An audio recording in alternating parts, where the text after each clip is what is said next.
ರಾಜ್ಯದ 30 ಜಿಲ್ಲೆಯ 30 ಸುದ್ದಿಗೆ ಸ್ವಾಗತ. ನಾನು ನಮ್ರತಾ. ಒಂದೊಂದಾಗಿ ನೋಡ್ತಾ ಹೋಗೋಣ. ಬಳ್ಳಾರಿ ಬ್ಯಾನರ್ ವಿಚಾರವಾಗಿ ನಡೆದ ಗಲಾಟೆಯಲ್ಲಿ ಓರ್ವ ಯುವಕ ಮೃತಪಟ್ಟಿರುವ ವಿಚಾರಕ್ಕೆ ಸಂಬಂಧಪಟ್ಟಂತೆ ಶಾಸಕ ಭರತ್ ರೆಡ್ಡಿ ಸೇರಿ 22 ಜನರ ವಿರುದ್ಧ ಎಫ್ಐಆರ್ ದಾಖಲಾಗಿದೆ. ಬಳ್ಳಾರಿಯ ಬ್ರೂಸ್ ಪೇಟೆ ಪೊಲೀಸ್ ಠಾಣೆಯಲ್ಲಿ ಎಫ್ಐಆರ್ ದಾಖಲಾಗಿದ್ದು ಪ್ರಕರಣಕ್ಕೆ ಸಂಬಂಧಪಟ್ಟಂತೆ ಈಗಾಗಲೇ ತನಿಖೆ ನಡೀತಾ ಇದೆ. ಶಾಸಕ ನಾರಾ ಭರತ್ ರೆಡ್ಡಿ, ಸತೀಶ್ ರೆಡ್ಡಿ, ಚಾನಾಳ್ ಶೇಖರ್, ನಾರಾ ಪ್ರತಾಪ್ ರೆಡ್ಡಿ, ನಾರಾ ಸೂರ್ಯ ನಾರಾಯಣ ರೆಡ್ಡಿ ಸೇರಿ ಹಲವರ ಹೆಸರನ್ನ ಎಫ್ಐಆರ್ನಲ್ಲಿ ಉಲ್ಲೇಖಿಸಲಾಗಿದೆ. ಶಾಸಕ ಜನಾರ್ದನ್ ರೆಡ್ಡಿ ಆಪ್ತ ನಾಗರಾಜ್ ನೀಡಿದ್ದ ದೂರಿನ ಆಧಾರದ ಮೇಲೆ ಎಫ್ಐಆರ್ ದಾಖಲು ಮಾಡಲಾಗಿದೆ.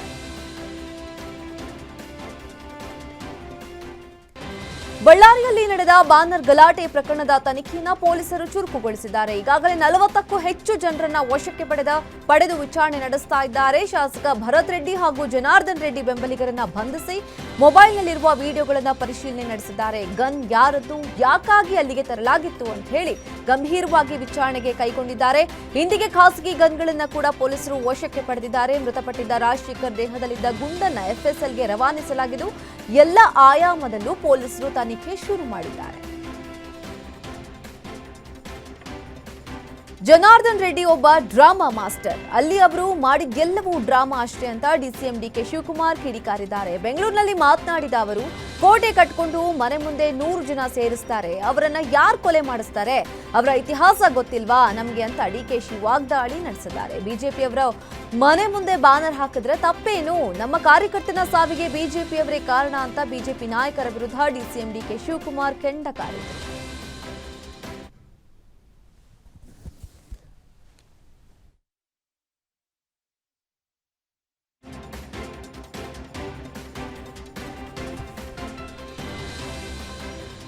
ನಿಮ್ಮ ಸರ್ಕಾರವೇ ಇದೆ, ನೀವೇ ತನಿಖೆ ಮಾಡಿಸಿ ಅಂತ ಶಾಸಕ ಭರತ್ ರೆಡ್ಡಿಗೆ ಸೋಮಶೇಖರ್ ರೆಡ್ಡಿ ಸವಾಲ್ ಹಾಕಿದ್ದಾರೆ. ಬಳ್ಳಾರಿಯಲ್ಲಿ ಮಾತನಾಡಿದ ಅವರು, ಗಾಲಿ ಕುಟುಂಬವನ್ನ ಕೆಣಕಬೇಡ, ನಿಮ್ಮ ಹಣೆ ಬರಹ ಬಳ್ಳಾರಿಯ ಜನರಿಗೆ ಗೊತ್ತಿದೆ, ಮಾತನಾಡುವಾಗ ಹುಷಾರಾಗಿ ಮಾತನಾಡು, ಇನ್ನೊಂದ್ಸರಿ ನಮ್ಮ ಮನೆಯ ಹೆಸರು ತೆಗೆದುಕೊಂಡ್ರೆ ಪರಿಣಾಮ ಬೇರೆ ಇರುತ್ತೆ. ಬಳ್ಳಾರಿ ಜನರು ನೋವು ಪಡ್ತಾ ಇದ್ದಾರೆ, ಎಂಥವನನ್ನ ಗೆಲ್ಲಿಸಿದ್ದೇವೆ ಅಂತ ಹೇಳ್ತಿದ್ದಾರೆ. ಈಗಾಗಲೇ ಶಾಸಕ ಭರತ್ ರೆಡ್ಡಿ ಮೇಲೆ ಸಿಎಂ ಸಿದ್ದರಾಮಯ್ಯ ಕೆಂಡಕಾರಿದ್ದಾರೆ ಅಂತ ಹೇಳಿದರು. ಬಾ, ನೀನ್ ಬಾ ಚರ್ಚೆಗೆ, ನಾನು ಬರ್ತೀನಿ. ಎಲ್ಲಿ ಕೂಡ ಅಲ್ಲಿ ಕೂಡ ಬಾ. ನೀನೇನ್ ಅಭಿವೃದ್ಧಿ ಮಾಡಿ ನಿಮ್ಮ ಅಣ್ಣನ ಮಗ ಬಹಳ ಪ್ರೀತಿಯಿಂದ ಜನರು ಪ್ರೀತಿ ವಿಶ್ವಾಸದಿಂದ ಗೆದ್ದಾನ ಅಂತ ಹೇಳ್ತೀರಿ. ಯಾರು ನಿಮ್ ತಮ್ಮ ನಿನ್ನ ಅಣ್ಣನ ಮಗ ಗೆದ್ದಿಲ್ಲ. ಎಲ್ಲಿ ಗೆದ್ದಾನೆ ಅಂತಂದ್ರೆ, ನಂದು 38,000, ನಮ್ ಸೊಸೆದು 48,000, 2 ಕಲ್ತ್ರೆ 86,000, ಅವನಿಗೆ ಬಿದ್ದಿದ್ದು 86,000. ಎಲ್ಲರೂ ಜನರು ನೋವು ಪಡ್ಕೊಳ್ತಾ ಇದ್ದಾರೆ, ಎಂತವನ್ನ MLA ಮಾಡಿವಿ ಇವತ್ತು ನಾವು ಅಂತೇಳಿ. ಅಂತ ಪರಿಸ್ಥಿತಿಯಲ್ಲಿ ಅವನ್ ಯಾರು ಸತೀಶ್ ರೆಡ್ಡಿ ಅಂತೆ, ಅವನಿಗೆ ಗನ್ಮೆನ್ ಕೊಡ್ತಾನೆ. ಅವನೇನ್ MLAನಾ, ex-MLAನಾ, ಅಥವಾ ಏನನ್ನ ಮಂತ್ರಿನಾ, ಎಕ್ಸ್ ಮಿನಿಸ್ಟರ್, ಅಥವಾ ಏನನ್ನ ಕಾರ್ಪೊರೇಟ್ರ? ಅವನಿಗೆ ನೀನು ಗನ್ಮೆನ್ ಕೊಟ್ಟು ಅವನ್ನ ಇಲ್ಲಿ ಬಂದು ಚೇರ್ ಹಾಕೊಂಡು ಕುಂತು ನನ್ನ ತಮ್ಮನ ಮನೆ ಮುಂದೆ ಬಂದು ಒಳಗ್ ಬಂದು ನೀವು ಬ್ಯಾನರ್ ಹಾಕ್ತಿ ಅಂತಂದ್ರೆ ಸುಮ್ನೆ ಕುತ್ಕೊಳಕ್ ಆಗುತ್ತಾ ನಮ್ಗೆ?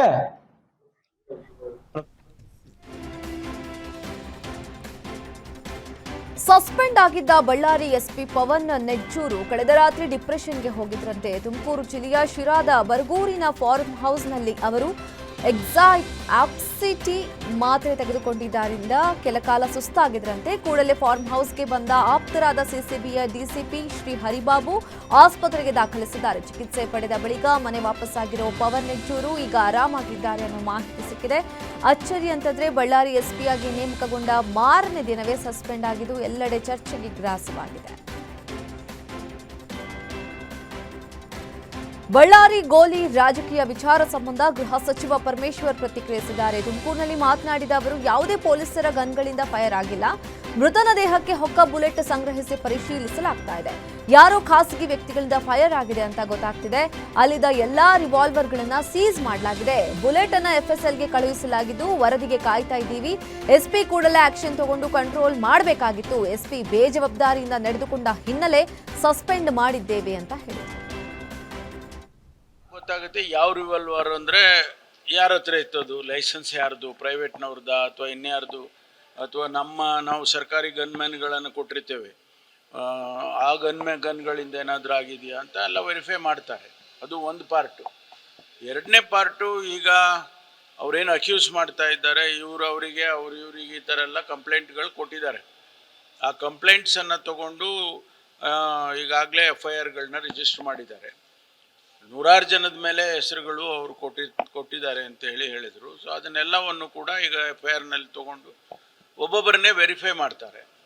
ಅದು ತನಿಖೆ ಹೈ ಲೆವೆಲ್ ಇನ್ವೆಸ್ಟಿಗೇಷನ್ ಆಗಬೇಕು ಅಂತೇಳಿ ಮುಖ್ಯಮಂತ್ರಿಗಳು ಹೇಳಿದ್ದಾರೆ.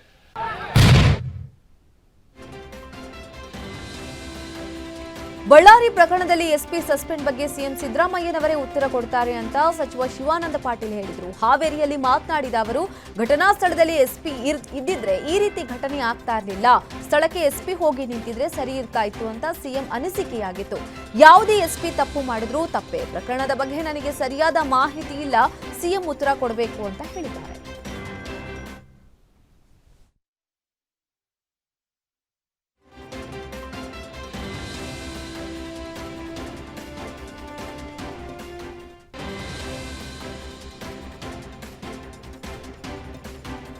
ಬಳ್ಳಾರಿಯಲ್ಲಿ ಘಟನೆ ಬಗ್ಗೆ ಸಂಬಂಧಪಟ್ಟ ಇಲಾಖೆಯವರು ತೀರ್ಮಾನ ತೆಗೆದುಕೊಳ್ತಾರೆ ಅಂತ ವಿಧಾನಸಭೆ ಸ್ಪೀಕರ್ UT ಖಾದರ್ ಹೇಳಿದರು. ಮಂಗಳೂರಿನಲ್ಲಿ ಮಾತನಾಡಿದ ಅವರು, ಬಳ್ಳಾರಿ ಎಸ್ಪಿ ಅಮಾನತು ಮಾಡಿರೋದಕ್ಕೆ ಸರ್ಕಾರ ಕ್ಲಾರಿಫಿಕೇಶನ್ ಕೊಡುತ್ತೆ. ಆದರೆ ಇಂತಹ ಘಟನೆ ನಡೆದಿರೋದು ಸರಿಯಲ್ಲ. ಯಾಕಂದ್ರೆ ಇಬ್ಬರು ಸಹ ಶಾಸಕರು ರಾಜಕಾರಣ ಮಾಡೋದು ಬೇರೆ. ಸಿನಿಮಾ ರೀತಿಯಲ್ಲಿ ದ್ವೇಷದ ರಾಜಕಾರಣ ಮಾಡಬಾರ್ದು. ಇದು ಎಂದಿಗೂ ಸರಿಯಲ್ಲ ಅಂತ ಹೇಳಿದರು. ಕಾರಣಗಳಿರ್ಬೋದು, ಅದು ಸರ್ಕಾರದ ಕಾರಣ ಹೇಳಬೇಕಾವತ್ತು ಯಾರಿಗೂ ಅದರ ಸಂಪೂರ್ಣವಾಗಿ ಡೀಟೇಲ್ ಗೊತ್ತಿಲ್ಲ ಅಂತ ಅವರಿಗೆ ಅದು ಹೇಳಲಿಕ್ಕೆ ಸಾಧ್ಯ ಇಲ್ಲ. ನೋಡಿ, ಒಂದು ಘಟನೆ ನಡೆದಾಗ ಅದರ ಸಂಬಂಧಪಟ್ಟಂಥ ಇಲಾಖೆಯವರು ಆ ಒಂದು ತೀರ್ಮಾನ ತಗೊಳ್ತಾರೆ. ಅದರ ಹಿಂದೆ ಏನುಂಟು, ಅದರ ಮುಂದೆ ನಮಗೇನು ಗೊತ್ತಿಲ್ಲ. ಅದು ಅವ್ರ ಹತ್ರ ಕೂತ್ಕೊಂಡು ಚರ್ಚೆ ಮಾಡಿದಾಗ ಅದರ ವಿಚಾರ ತಿಳಿಯುವಂಥದ್ದಲ್ಲದೆ ಬೇರೆ ನಮ್ಗೆ ಯಾರಿಗೂ ಅದ್ರ ವಿಷಯ ಗೊತ್ತಿರೋದಿಲ್ಲ. ಯಾಕೆ ಇವತ್ತು ಆಗಿದೆ ಅಂತ ಹೇಳಿಕೊಂಡು. ಸೊ ಅದಕ್ಕೆ ಕಾರಣಗಳಿರ್ಬೋದು, ಅದು ಸರ್ಕಾರದ ಕಾರಣ ಹೇಳಬೇಕಾವತ್ತು ಯಾರಿಗೂ ಅದರ ಸಂಪೂರ್ಣವಾಗಿ ಡೀಟೇಲ್ ಗೊತ್ತಿಲ್ಲ ಅಂತ ಅವರಿಗೆ ಅದು ಹೇಳಲಿಕ್ಕೆ ಸಾಧ್ಯ ಇಲ್ಲ. ಸೊ ಅದಕ್ಕೆ ಸರ್ಕಾರ ಅದಕ್ಕೆ ಕ್ಲಾರಿಫಿಕೇಶನ್ ಕೊಡ್ಬೋದು. ಸುಂಟರಗಾಳಿಗೆ ಬೃಹತ್ ಪೆಂಡಾಲ್ ಕುಸಿದು ಕೂದಲೆಳೆ ಅಂತರದಲ್ಲಿ ಸಚಿವ ಸತೀಶ್ ಜಾರಕಿಹೊಳಿ ಪಾರಾಗಿರುವ ಘಟನೆ ಹಾವೇರಿ ಜಿಲ್ಲೆಯ ರಾಣೆಬೆನ್ನೂರು ನಗರದಲ್ಲಿ ನಡೆದಿದೆ.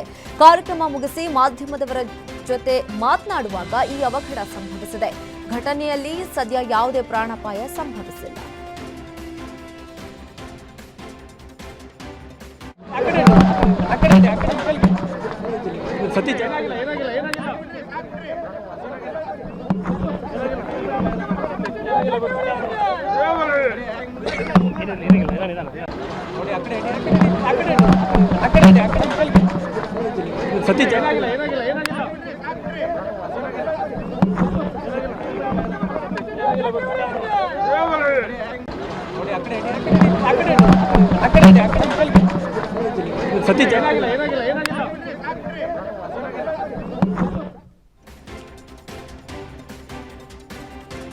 ಸಿಂಧನೂರಿನ ಪ್ರಸಿದ್ಧ ಅಂಬಾಮಠ ದೇವಿಯ ಜಾತ್ರಾ ಹಿನ್ನೆಲೆ ರಾಯಚೂರು ಜಿಲ್ಲೆಗೆ ಸಿಎಂ ಸಿದ್ದರಾಮಯ್ಯ ಭೇಟಿ ನೀಡಿದರು. ಮೊದಲಿಗೆ ಸರ್ಕ್ಯೂಟ್ ಹೌಸ್ನಲ್ಲಿ ಜಿಲ್ಲಾ ಮಟ್ಟದ ಅಧಿಕಾರಿಗಳೊಂದಿಗೆ ವಿವಿಧ ಯೋಜನೆಗಳ ಬಗ್ಗೆ ಸಭೆ ನಡೆಸಿದರು.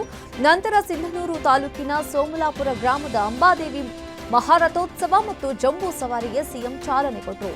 ಸಿಂಧನೂರು ಕ್ಷೇತ್ರದ ವಿವಿಧ ಅಭಿವೃದ್ಧಿ ಕಾಮಗಾರಿಗಳಿಗೆ ಶಂಕುಸ್ಥಾಪನೆ ನೆರವೇರಿಸಿದರು.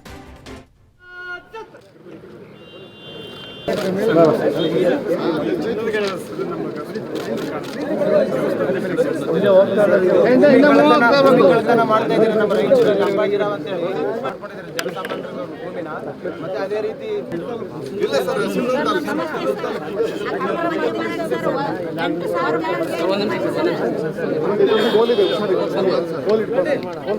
ಇಲ್ಲ